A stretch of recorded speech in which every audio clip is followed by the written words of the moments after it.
I just wanted to update you guys, show you guys how my water therapy has been working.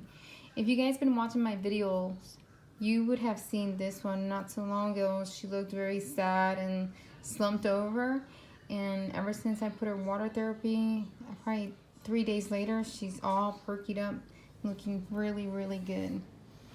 So I might plant her in the front and see how she does, and if she starts to look the same way, then I will, I don't know, put her back in water therapy and see. But I think in the front she'll do well because she'll get some bright light but not strong sun. So I think she'll do really good there.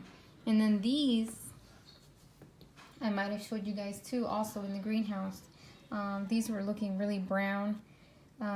Even before they were out.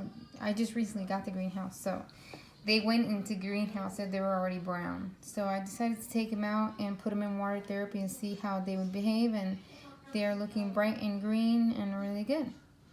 And here are some of my other plants that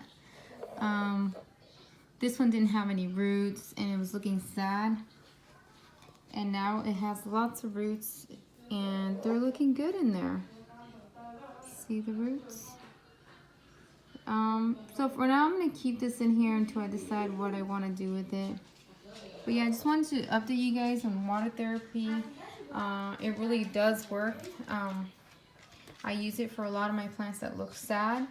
Obviously not plants that have been overwatered. If they're rotting, no.